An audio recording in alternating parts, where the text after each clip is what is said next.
Ladies and gentlemen, the judge in Florida presiding over the classified data trial or indictment of former President Donald Trump has given Trump a major victory. This is the New York Post. Trump documents judge hands prosecutors setback in first major order. A federal judge handed a defeat to DOJ prosecutors who indicted former President Donald Trump over his alleged mishandling of classified documents, denying a request to speed up the sharing of evidence with the defense. Judge Eileen Cannon dismissed without prejudice special counsel Jack Smith's motion to compel a response from Trump's legal team about a protective order for disclosing classified evidence in the case. Court filings show, with the justice citing a lack of meaningful conferral between the two sides. They also wanted to expedite and speed up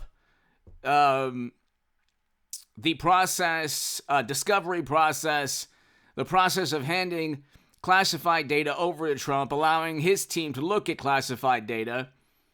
And the DOJ doesn't want Trump's team to be able to say, hey, he declassified this as president.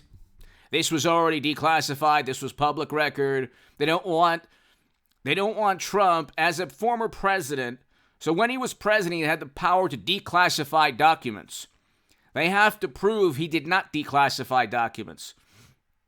So the DOJ and Jack Smith, or the special counsel, I should say, the special counsel Jack Smith does not want to give the time needed for Trump's team to look at all of the documents that he's accused of mishandling, and for them to say, that's not true, we declassified everything. And here is how we declassified, when we declassified, which will be very interesting because there's also executive privilege. So I don't know if Jack Smith has the right to ask a former president exactly when he declassified, but maybe he does. The prosecutors appeared in the courtroom opposite Trump's attorneys. And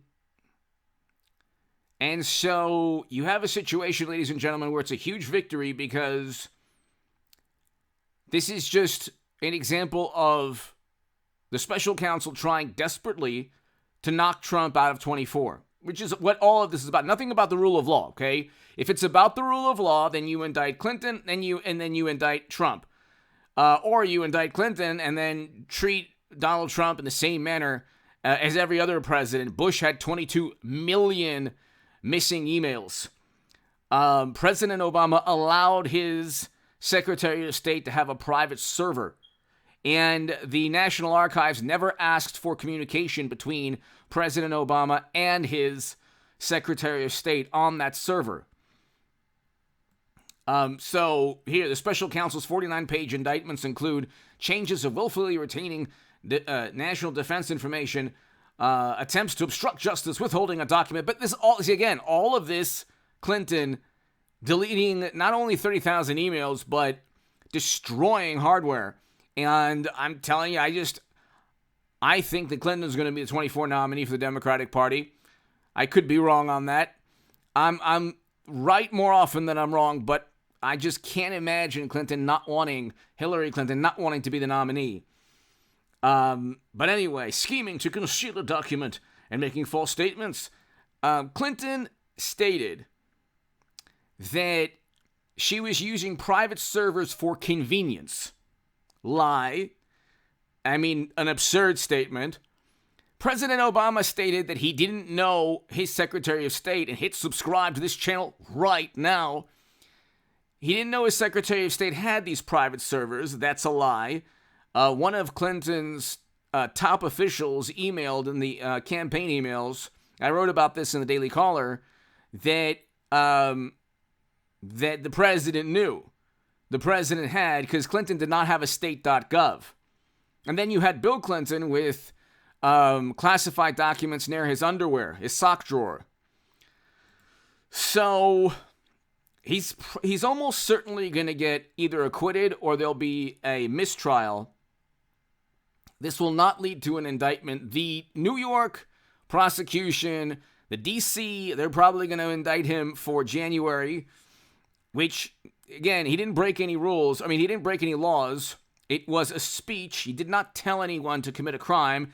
In fact, one of the people that Democrats, it's really funny, Democrats and media defend one person suing Fox News after that person on video stated that that people should infiltrate the building.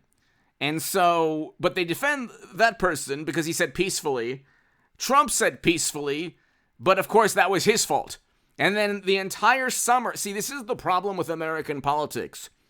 You do not treat Donald Trump or any conservative in the same manner that you treat the morally superior, almost always apoplectic liberal Democrats. You had an entire summer. Yes, I understand the causes are different. I agree with why people demonstrated peacefully that summer. But you had an entire summer of $1 to $2 billion in insured property damage and billions more in uninsured property damage. There are still parts of certain cities, in Minneapolis, for example, that are like burnt down. And they're still not rebuilt. And so you have an entire summer with chaos every single day where federal buildings were targeted by protesters. And then you had in May of that summer, protesters doing the exact same thing they did in January outside the White House. Not one, Kinzinger didn't shed a tear. Nobody cared in media. In fact, they say, well, no, that wasn't as bad. And they defend, see, any chaos or mayhem that benefits the Democratic Party, they defend. They just defend any chaos or mayhem, like an entire summer. And you wonder, like, why these wonderful left-leaning channels on YouTube or pundits or, I mean, you didn't see reporters from the Washington Post or the New York Times or the big 1 million to 4 million sub channels. Where were they? Where's the video of them that summer? But that one day, which was a terrible day, nobody condones that day, terrible day, had also, according to the Honorable Christopher Wray, who did not state categorically there were no government agents there. There were likely that day, that day likely had government agents, according to the director of the Federal Bureau of Investigation on the ground that day. Okay? And so the one thing with Trump, it's that, like, you know, there's a certain, even though he's fighting a very corrupt system politically, peacefully, through his attorneys. I have to watch what I say. Through his attorneys, obviously, Democrats did the same thing when Trump defeated Clinton, but they're still going to get him for 2020. Democrats looked the other way and in many ways funded and bailed out people who committed crimes throughout the summer, $1 to $2 billion in property damage. Yes, I agree with why people peacefully protested. But again, it's like you look at what took place January, that one day, that entire summer. Clinton with private servers siphoning classified data. Trump with boxes as a president with the power to declassify. Hunter's laptop, which we were not allowed to learn about 2 years ago because Twitter suspended and banned that information. Then they, in the most disingenuous manner, you have people, well, we don't like censorship. It's like, well, no, DeSantis is preventing literature that should not be read by people of a certain age. It's a different story. You can get the literature once you're 18 and over. And so it's like everything is distorted because the left, or Democrats, I should say, or whatever, people, left-leaning ideology, they can't, that's why, like, for example, on TikTok, there's that, or libs of TikTok, okay? All it is people on the left espousing their viewpoint. That's the only thing. And then, of course, the Washington Post goes after that individual. And it's like, that's the only thing that's viewed as an embarrassment, or that's viewed as an assault on left-leaning ideology, to actually listen to the left-leaning ideology. So it's like, it's unbelievable. There's no defense when you actually see how Trump is treated, how Democrats treat Clinton and Hunter and Joe, who is also a part of the bribery schemes. You have IRS officials, they're going to start impeachment.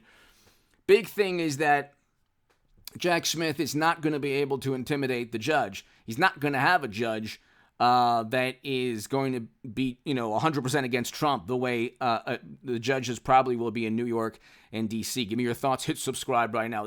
All of these convictions, possible convictions, will be overturned by the Supreme Court before 24 anyway. Give me